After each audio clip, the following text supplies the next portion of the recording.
Welcome back, friends. Welcome back to the homestead.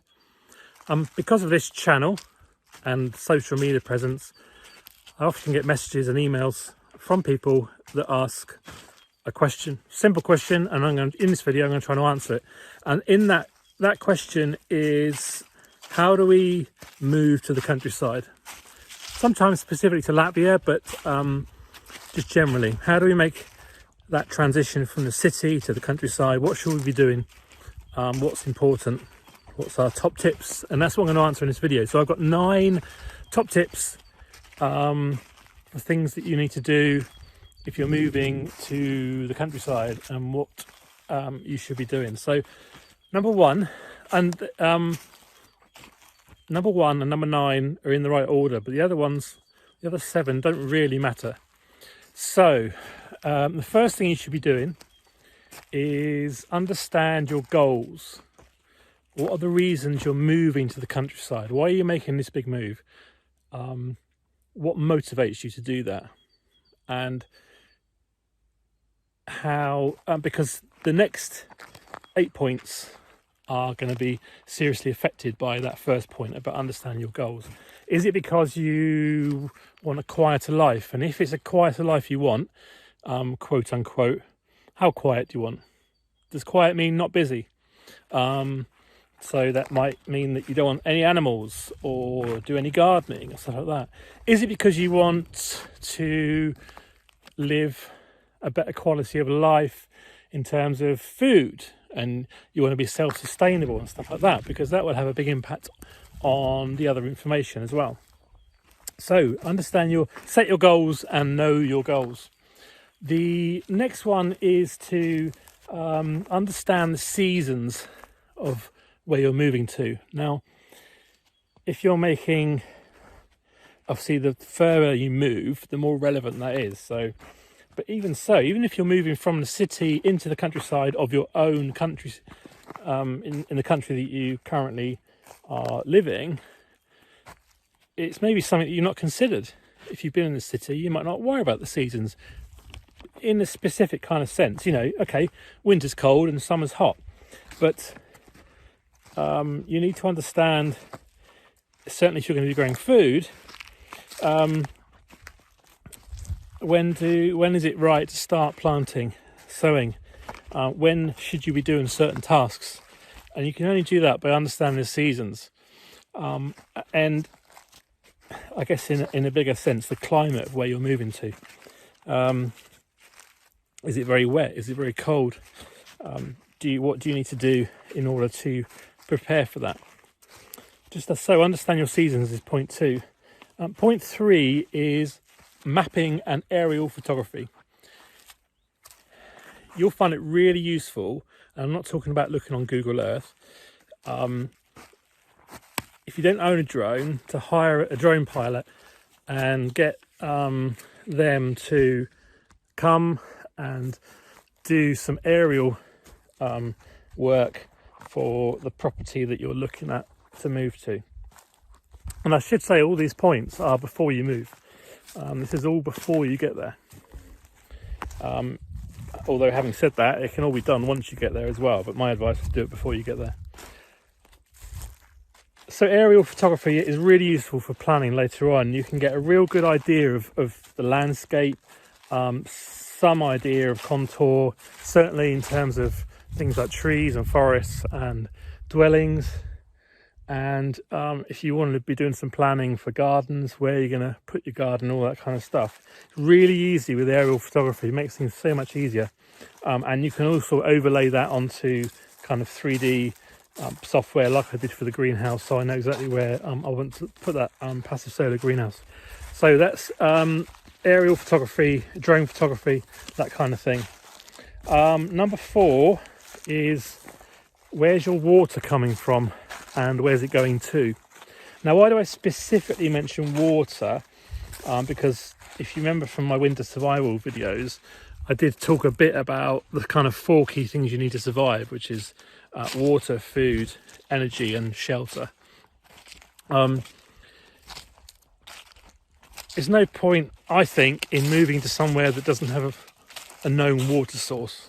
Yeah, you might be able to drill a borehole and find, but you won't know that till you get there. So, is it got a well? Does it have a borehole?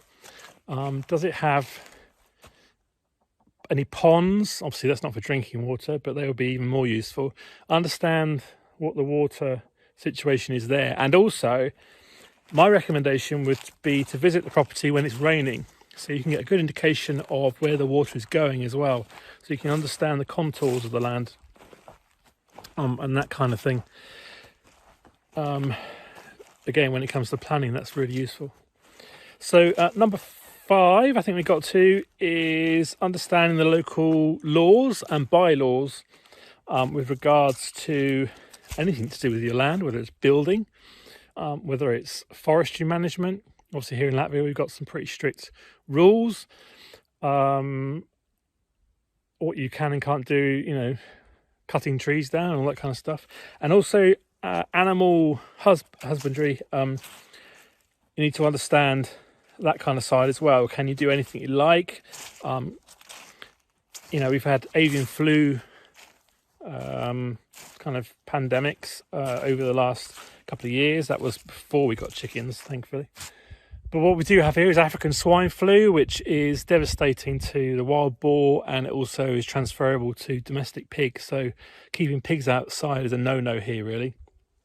And so you need to understand those kind of things before you kind of rush in with great ideas from what you've seen on YouTube, a bit romanticised, I suppose, to do with keeping animals and all that kind of thing. Number 6, understanding existing resources. So when you visit a property, or if you want a property already, do you really understand what you've got there? There's a question I always ask about trees. What trees have you got? Can they be of use to you? So for example, beyond firewood. So the first thing is, do you need firewood? Do you have a source which is renewable in terms of, how many years will it keep you in firewood?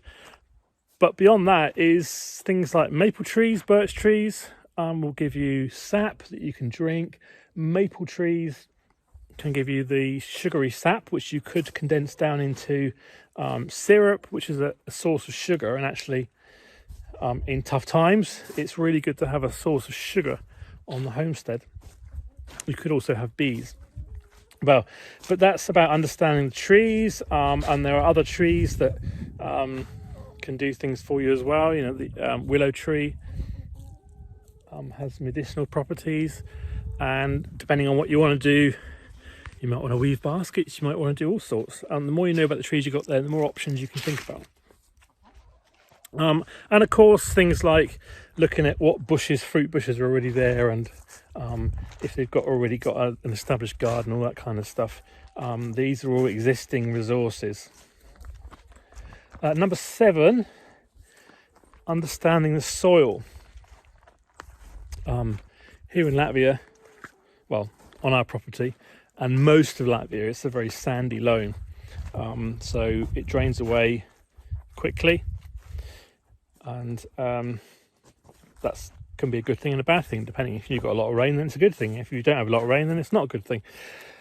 But you need to understand the soil. Now, you could go as far as getting some soil tests done to find out the quality of the soil. Do you know any history about the soil? How has it been treated by the previous or current occupants? Do they spray chemicals everywhere? Has it been used for farming in the last 5 years or so? What's happened to the soil? Has it been ploughed up twice a year? Has it been well maintained?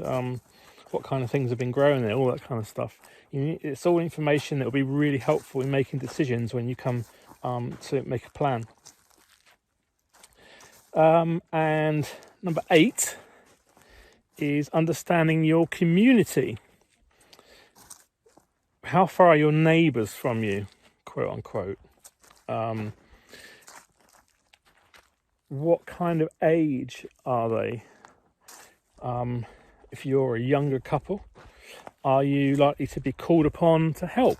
And are you happy for that to be the case? Are you good socialising and asking for help? Are you good with sharing to work as kind of a a neighbourly community where perhaps they've got a tractor and you don't, or you've got a tractor and they need help, or you need help. Do you understand bartering?